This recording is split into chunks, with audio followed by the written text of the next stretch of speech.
Imagine you are walking down the street. Next thing you know, you see is someone falling to the ground. They have no pulse, they're not breathing. You immediately call 911, but dispatch advises you to perform CPR as the ambulance is minutes away when seconds count. What do? Will you rise to the occasion or fall back on your training?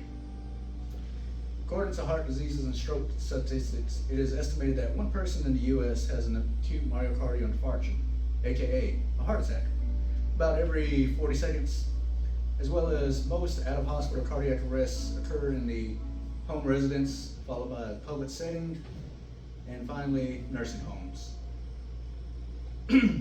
My speech today is to persuade you all on why our community members should be CPR certified. My name is Coach John,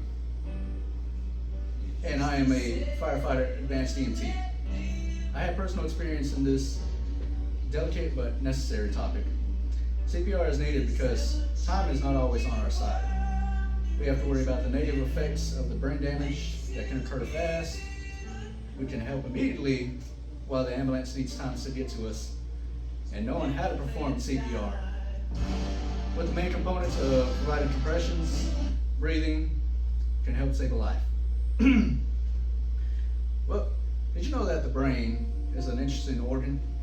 The brain is a delicate organ which requires a constant flow of oxygen. Our brains do not tolerate being oxygen deprived. Research from the AHA, American Heart Association, states that brain damage can occur within minutes, worsening every minute. Oh, sorry. Technical difficulty, sorry about that. As you see, we have here just some little statistics showing how the effects of our brain can occur. As you see, it doesn't take long for damage to start occurring into our brain. It needs to have life-altering changes to our patient should they be resuscitated. But our main solution to prevent or reduce this negative effect is to get the heart to pump oxygen-rich blood to every part of the body. Effective CPR can act as a temporary method in place for the heart to provide oxygen to the brain to prevent or reduce any more damage to the brain. As our brain goes without oxygen, the damage can go from bad to worse, with parts of the brain becoming more damaged to the point that the patient being resuscitated will be resuscitated with life-altering effects. An example can be comatose or becoming in a vegetative state. Now, the brain needs oxygen at a continuous rate, which brings me to my next point of why time is so important as we explore the average 911 response time. The average ambulance response time is vital to increasing the patient's chance for living.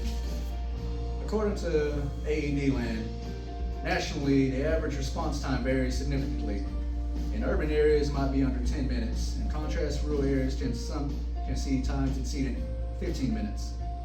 There are many factors that affect response time of first responders, including weather, traffic, call volume, or personnel available to take a call. And according to AED Land, traffic congestion often poses a major challenge. Urban centers, particularly during peak hours, can slow down emergency vehicles.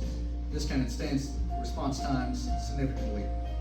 When a cardiac arrest occurs, you can call for help, but you will ultimately be the first responder who can make the difference in saving a person's life versus letting it slip away. As I've highlighted the importance of time being a virtue and may not always be on the side of an ambulance arriving in time, I will now present to you all a brief highlight on how to perform CPR.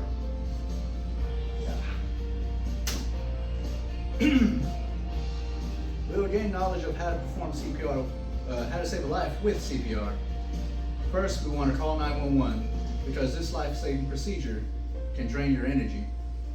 According to the American Heart Association CPR face sheet, the dispatcher on the call will help you with getting the medical help you need is on the way.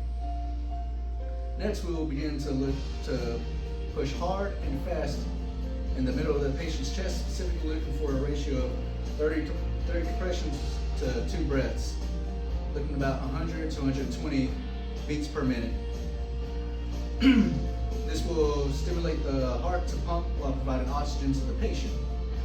According to the HA CPR face sheet, you will have to push hard and fast in the center of the chest to the beat of a song that has 100 to 120 beats per minute, or equal to 5 rounds of 30-2 compression breath ratio.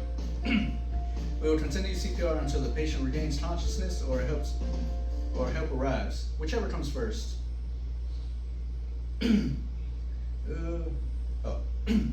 CPR is not so difficult that it cannot be explained or learned, with the 2 main steps being emphasized, being chest compressions and providing breaths. Which brings me to my conclusion.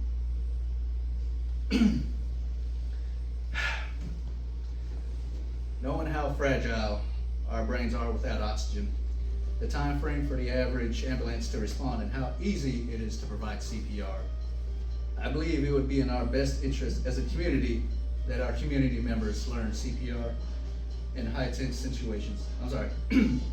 First responders are trained to respond to and operate in high-tense situations. CPR is not meant to be conducted only by first responders, but can be taught by anyone willing to learn. I am Kobe John. I send this message out to anyone seeking knowledge on becoming CPR certified. We are here. We are waiting.